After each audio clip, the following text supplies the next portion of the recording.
Hello, everyone. Can you hear me well? Very good. Bitcoin is dead. Bitcoin is just a silly idea. It clearly can't possibly work. It won't scale. It will fail. It has failed. It is dead. The true innovation at the heart of this technology, the blockchain, is the technology that matters. And this technology will create new opportunities in fintech for banking and financial services companies across the world, even while Bitcoin won't be able to succeed further. Blockchain is a joke. Blockchain doesn't actually work. Bitcoin is the only thing that matters. Bitcoin will completely change banking. It will make banking obsolete. All central banks will be destroyed in the path of Bitcoin. And within just a decade, every currency in the world will be dominated by Bitcoin. Both of these positions are ridiculous, simple-minded, puerile, and fundamentally wrong. For every complex question, there is one very simple solution, and it is wrong. This is a very nuanced space. It is a space that is brand new. It is a space that has existed for only 7 years.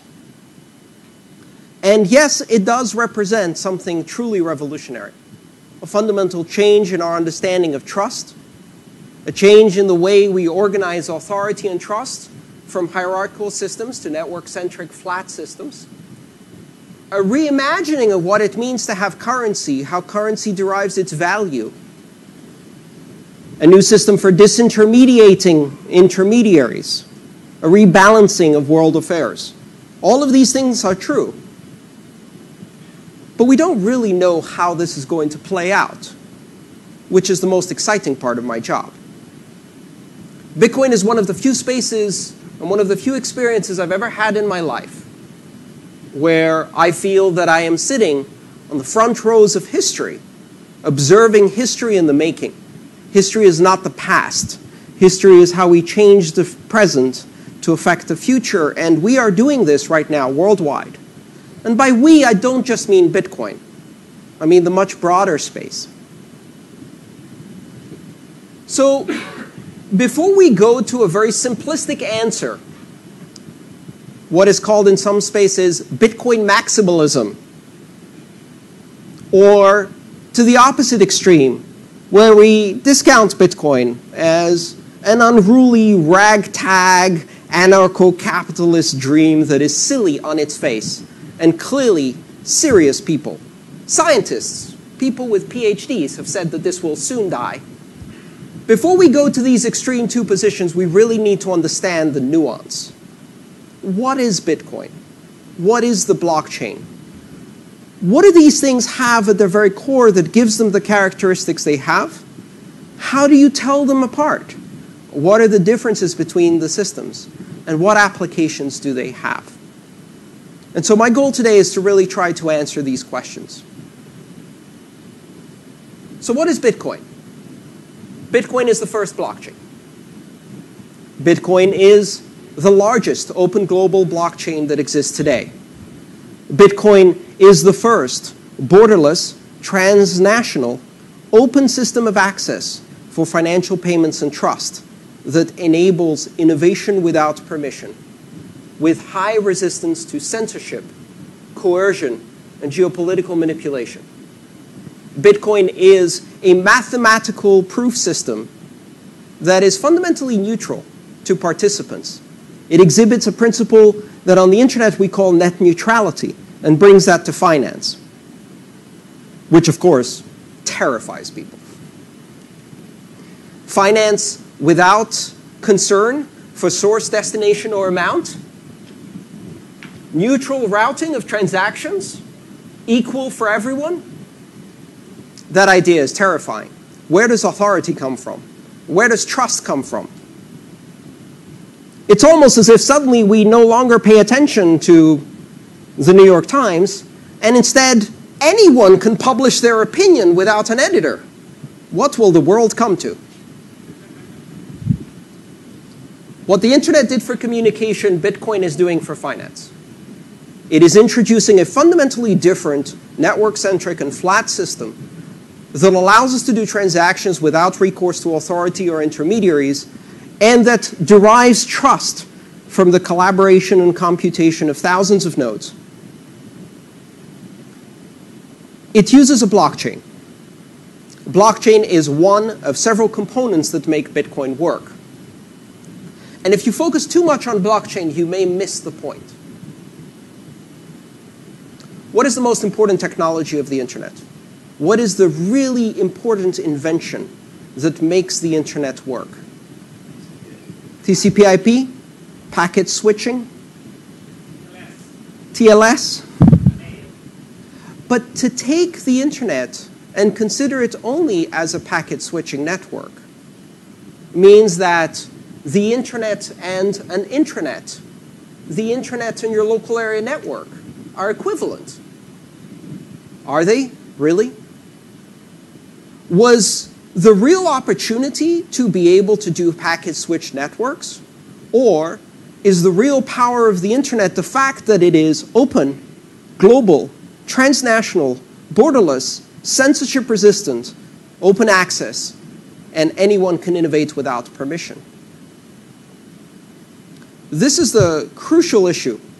Where does the value of Bitcoin derive from? Yes, it is a blockchain, but it is a very special blockchain. It is a blockchain that uses as its fundamental consensus mechanism proof of work. And proof of work gives it certain characteristics that are unattainable so far, as we know, with other consensus mechanisms. Bitcoin is fundamentally open, borderless, transactional, transnational, censorship resistant, et cetera, et cetera, et cetera. All of these characteristics. They are both what it is and what makes it powerful. And ironically, they are also the things that most critics of Bitcoin point to as its greatest weaknesses. It cannot be allowed to exist if it is borderless and open to access. If it has no ability to be controlled, it cannot be allowed to exist. And yet, it exists. Bitcoin forgot to ask for permission. So, out of this experiment, this grand experiment that has lasted 7 years, we now have this really disruptive force that is forcing us to reimagine what it means to do a payments network. And out of that, we come up with the most brilliant marketing campaign in the history of disruptive technologies. Imagine if you've invented a new disruptive technology, and you manage within 4 or 5 years to completely distract the incumbent by persuading them to follow in your footsteps and to adopt the central premise of your technology in order to disrupt their own business from the inside out. If the Bitcoin community had presented banks with the idea of blockchain, as we did, and said, here, put $1 billion into training people on how to do things our way, and work in our space. I mean, someone should have gotten the Nobel Prize of Marketing, the Oscar of disruptive distraction. But the truth is that the financial services environment seized on blockchain because they saw within it the possibility of using some elements of Bitcoin without being disrupted. But blockchain is not the only thing that makes Bitcoin tick. And so in this effort, we see many similarities to the early internet. In the early days of the internet, when companies saw the internet and they saw that it had no editorial control, no centralized security mechanism, no barriers to access, this represented a terrifying departure from the model of IT. And so as a result, most companies resisted. They built intranets using TCP/IP, and they put heavy firewalls all around to separate those intranets, keep them controlled, give them editorial access and control, and tame the system. They ended up with these islands of stagnant innovation that gradually became less and less secure. And then we had the second wave of the internet, where many of the most effective disruptive companies in the space took their internal IT infrastructure, turned it inside out, faced the world, put everything on the internet, and fully harnessed the collaborative potential of keeping an open, accessible system. We no longer live in a world of Oracle and IBM. We no longer live in a world of dominance through enterprise computing and enterprise software. Apple is driving your IT faster than Oracle. Your systems are inside out or they are stagnant. Collaboration is the name of the game. The most robust and secure systems are the ones that are on the internet, subject to attack every single day, subject to competitive disruption every single day, and through that process they become robust. Ironic that 15, 20 years later, we're repeating this conversation with a blockchain. So the question is, if TCP/IP isn't the magic sauce, but the really interesting thing is the open access collaborative global network, does that mean that intranets are useless? Does that mean that TCP/IP on your LAN or your data center has no value? Of course not. These are still very powerful technologies. These are still very useful models of adopting. However, the best thing you can do with an intranet is interconnect it to other intranets. And for that, you need the internet. Bitcoin is the internet of money. Bitcoin is the de facto money of the internet. Does that mean that Bitcoin will always be the internet of money? No. Does that mean that Bitcoin will always be the de facto money of the internet? No. What is special about Bitcoin is that it represents the open blockchain. The blockchain that offers anonymity, censorship resistance, open access, and innovation without permission. That engine creates an explosion of innovative potential. It connects the vast number of underbanked, unbanked people around the world, some 4 billion people who could become connected through a simple Android phone or even a simple Nokia text messaging phone to the global financial network. The open blockchain will change this world. And today, there is one open blockchain that matters, and that is Bitcoin. I can't predict that it will always be the only open blockchain that matters, or the dominant one. Why? Because it's not the best. But in technology, very often, best is not what wins. TCP/IP wasn't the best. In fact, we now realize it had fundamental problems in scaling, in addressing, in routing technology, and many other things.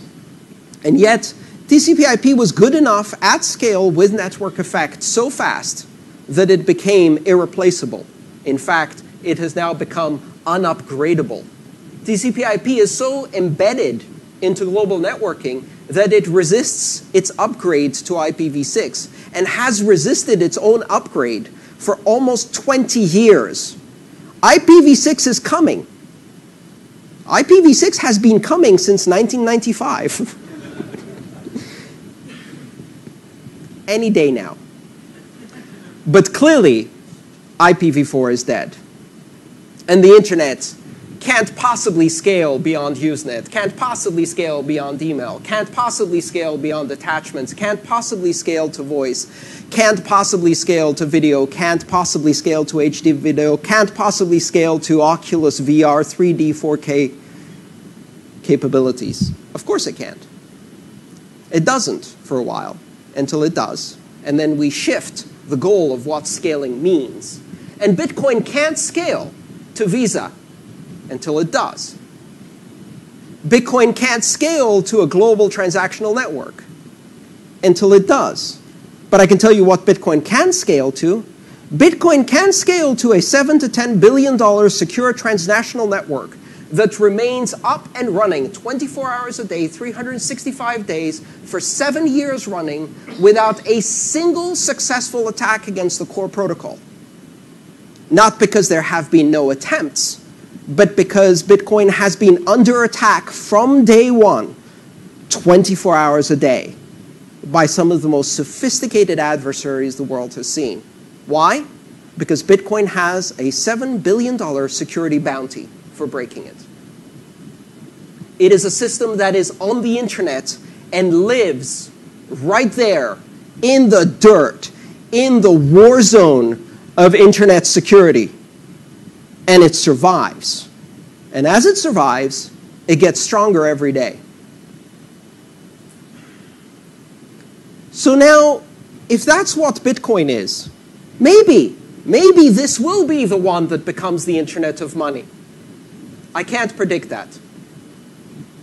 What I can tell you without any uncertainty is that the world of finance will forever be dominated within less than 2 decades by open, global, transnational, censorship-resistant, largely anonymous, fully encrypted and privacy-protected payment networks based on the exact model of Bitcoin with optimizations. And maybe that thing will be Bitcoin with optimizations. Maybe it will be something unrecognizable that we still call Bitcoin because, hey, the brand works. Or maybe we'll call it something else. I remember how, when I was in IT, people kept telling me that Ethernet would not scale beyond 1 megabit, 10 megabits, 100 megabits, 1 gigabit. It could never scale. And so today we're running 10 gig Ethernet over fiber. But think about it for a second. What part of that is still Ethernet? The brand, the frame size, the switching algorithm? Nope. The physical address, maybe. Distribution mechanism? No. The network topology? No. None of that is the same. None of that is the same. What survived is the brand. We still call Ethernet what we have today. And so therefore the question is, did Ethernet scale? Sure did. As long as you keep changing what you call Ethernet. Can Bitcoin scale? Well, it depends. What are the characteristics that are Bitcoin unalterably? 21 million coin, limited issuance with predictable issuance rate. That is Bitcoin. You cannot change that. Proof of work algorithm that is decentralized with anonymous participants. That is Bitcoin. You cannot change that. Everything else is up for negotiation. We're going to maintain anonymity and privacy. We're going to empower the world. We're going to distribute these powerful tools of finance to everyone who has a smartphone. And when you think about this, we're not talking about everyone who has a smartphone having a bank account on their phone. We're talking about everyone who has a smartphone having a bank on their phone, of which they are the CEO. A bank with the possibility of international wiring and settlement, equity settlement, market making, loan origination and termination, liquidity generation, and many other capabilities that today even many banks don't have in a single system.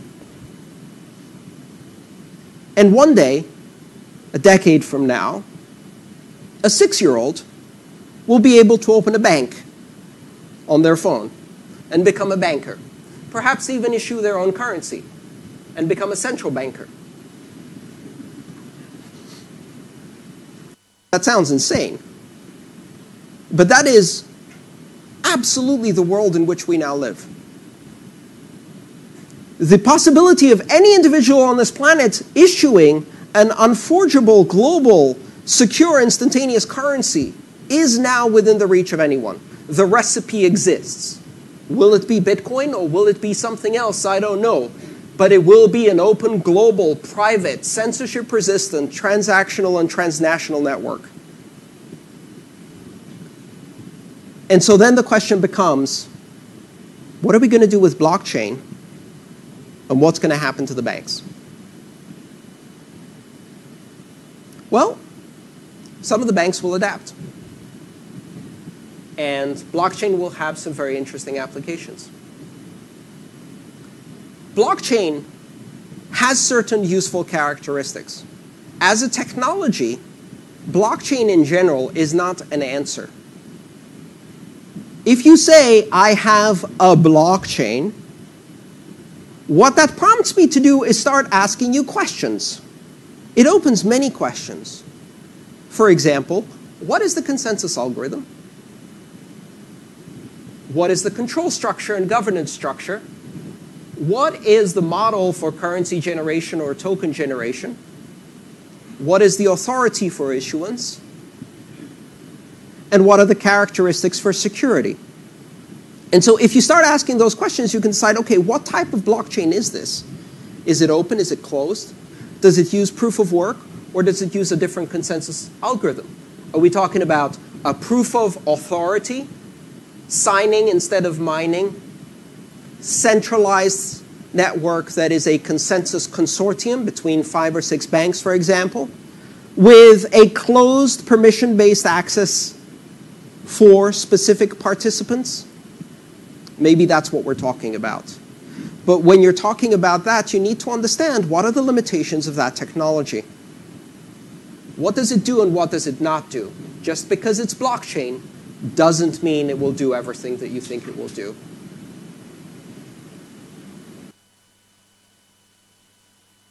If I take a Formula 1 car that is beautifully designed for running on a circuit, I could say, this car can go 250 miles an hour.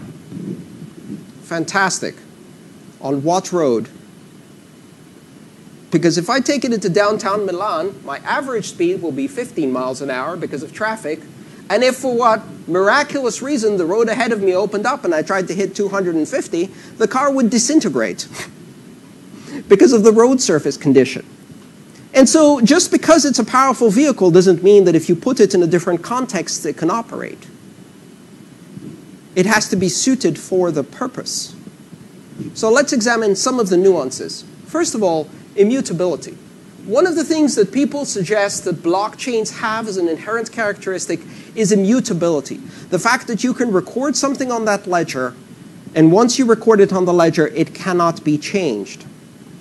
Immutability is not a characteristic of blockchains. Immutability is an artifact of a proof-of-work consensus system. The blockchain, the open blockchain, Bitcoin, has immutability because even if you control 100% of the mining power, you cannot recreate an alternative version of history by rewriting the blockchain without presenting valid proof of work that needs to be computed. You can effect, with the most immense amount of computation, hundreds of hexahashes per second, computation that doesn't currently exist on the planet. Let's say you did have that. You could now affect hundreds of blocks. You could rewrite the history of this afternoon, but not yesterday, and certainly not last week, and most certainly not last year. Even if you controlled all the hashing in the world, it is impossible to recreate the proof of work on the Bitcoin blockchain, even 2 days in the past. The amount of computation is unfathomable. Also, you've got to wait for everybody else to stop doing what they're doing while you recalculate the past, because they continue moving into the future, creating a longer blockchain while you're wasting your resources rewriting history. Immutability is a characteristic of proof of work, not blockchains. That has some very serious implications. Censorship resistance and coercion resistance are a representative fact of the anonymity of mining, the decentralized nature of mining. If you combine those two facts, you come up with some weird characteristics. Let's say you have a consortium consensus mechanism that controls banking. I don't know why you'd apply that, but let's say you built a blockchain that uses 6 banks that sign transactions in a round-robin fashion or Paxos Byzantine sophisticated consensus model that you bought at great expense from a very expensive consultant. What happens when you are served with a judicial order to rewrite the history of the last year and make the balance of the bank account of WikiLeaks go to 0? What happens if you're not served with a judicial order, but simply blackmailed through market pressure by a regulator to do that? Not that that would ever happen. I mean, in a democracy, we don't just cut off the finances of WikiLeaks without any judicial process, do we? So the problem is that you can actually coerce the participants in the system to rewrite the financial history of transactions. That represents a moral hazard of extreme proportions. The next question is, why would you use such a thing for a settlement system? And this is something that mystifies me. Okay. SWIFT is an antiquated pain in the butt. It's expensive, it's slow, it's mired in geopolitical control. The equity clearing systems are not as bad, but they're still expensive and slow. And certainly you're directing a lot of profit. Why not just implement a banking consortium that does settlement internally? Well, I have an idea. You know, one of the things about having a centralized clearinghouse, apart from the fact that they have maximum transactional efficiency, they can operate at billions of transactions per second, no problem, right? And a blockchain really can't replicate that level of efficiency. There's no way you can do it. Physically, it is impossible. But let's say you get around that. So what you're saying is you're going to replace a party that has no fiduciary interest in the equities that they're clearing, in the instruments that they're clearing, that is not a market maker and participant in this market, that is completely independent by design, and that gives you a guarantee of neutrality through separation of concerns and duties. With a consortium of 5 banks that they themselves are market participants, market makers, and have enormous conflict of interest. So until now, at least, the brokerage game is gamed. Front running, algorithmic trading, dark pools. The futures game is rigged. The foreign exchange game is rigged. But at least the settlement game isn't. So you're going to give that to a consortium of banks to do without any oversight? And you're going to do this with a blockchain that has what? Full encryption? Complete anonymity? Well, that's a double-edged sword. But if you make it fully transparent, then the first time Anonymous gets into that market and leaks that blockchain, oh, wow. Forget Panama Papers. This is Panama terabytes. Every transaction ever made. I would love to see the black budgets of some governments come out when the blockchain leaks.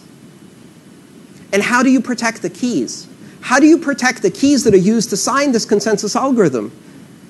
You're creating an enormous concentration of risk there from a security perspective, because if those keys are stolen, even just as a denial of service attack, they will lead to disastrous consequences. But that's okay, right? Because banks know how to keep information secret. Oh wait, not even the NSA can do that. There is no system in the world that we can design that can keep secret information secret forever. Bitcoin's answer is to decentralize the power so massively, or as much as possible, that there is no place to press the button, to pull the lever, to exert control, to force the system. The whole point is decentralization. Now, blockchains can effectively decentralize big parts of the financial system. They will absolutely generate cost savings for banks. They will affect the margins. They will increase efficiency. Like intranets, they will be very useful tools. In fact, I think you should implement an overlay blockchain on top of Bitcoin for settlement and replace SWIFT. Swiftly. But in the end, it doesn't matter. I'm not critical of blockchains because I am morally or ideologically opposed to banks continuing to do business. I think banks have bigger problems than Bitcoin. I have some questions about the practicability and applicability of blockchains without proof of work, blockchains without decentralization, blockchains that are closed and not open to access, and blockchains that don't have permissionless innovation. I don't think those things really deliver on the promise. But more importantly, in the end, I don't care. I really don't care. I'm not interested in the 1% marginal decrease in cost of a settlement platform for interbank this, that, or the other. I don't care. 4 billion people are underbanked. And with an open blockchain, we can change that. And that's the team I'm on. Thank you.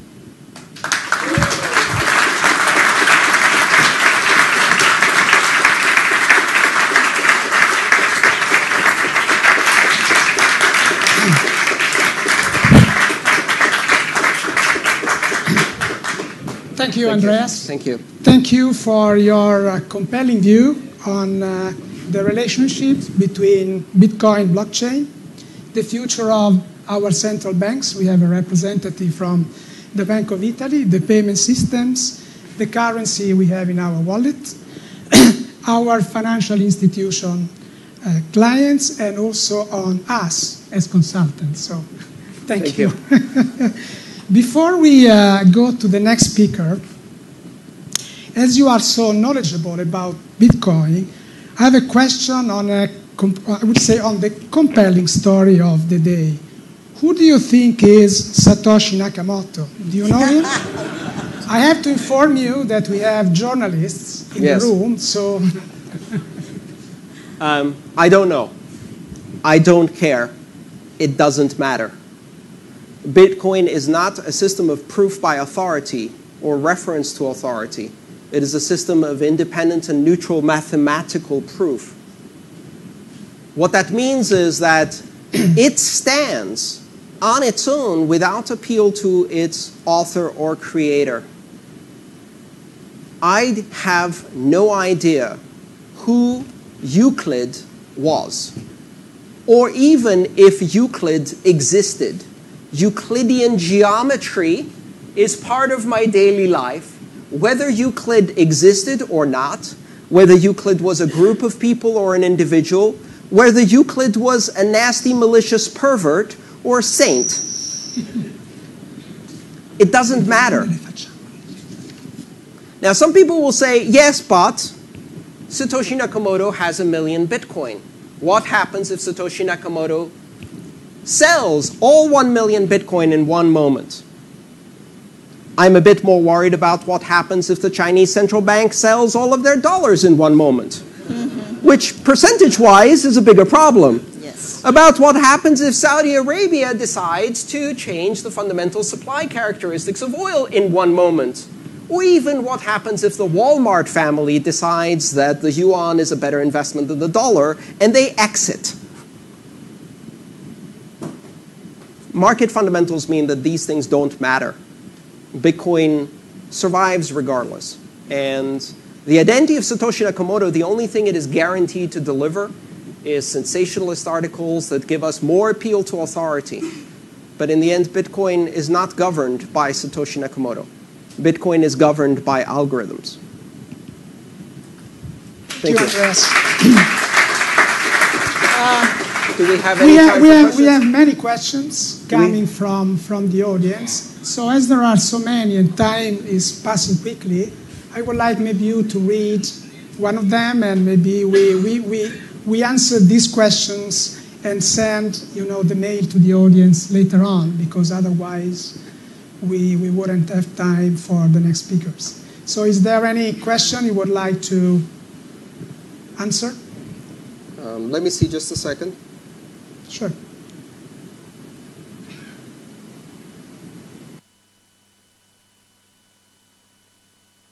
Are coming continuously, so.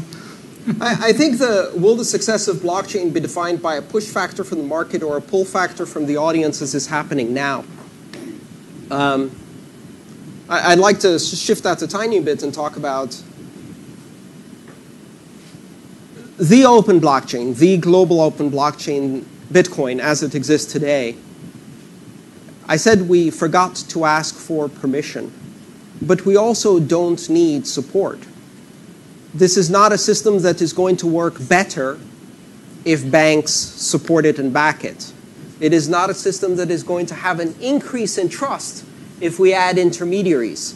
It is not a system that will become better if we add identity and reputation systems, thereby replicating the problems of the past. And it is not a system that intends to replace Visa as an experience for a developed nation consumer buying a cup of coffee at Starbucks. That is not the point. It is not a system that will replace national currencies. Bitcoin will affect import-export businesses, international remittances, insourcing and outsourcing, and cross-border transactions where the friction is greatest, and it will serve those who are not being served by banks. And therefore, Bitcoin is irrelevant to banks because they cannot use it. And they cannot use it because banks are fundamentally imprisoned within a regulatory system that does not permit them to use systems without identity. And outside of that prison are 4 billion people who don't have identity to be part of that system. And they can use Bitcoin. And they don't care about banking. And banking doesn't care about them. Thank you. Thank you.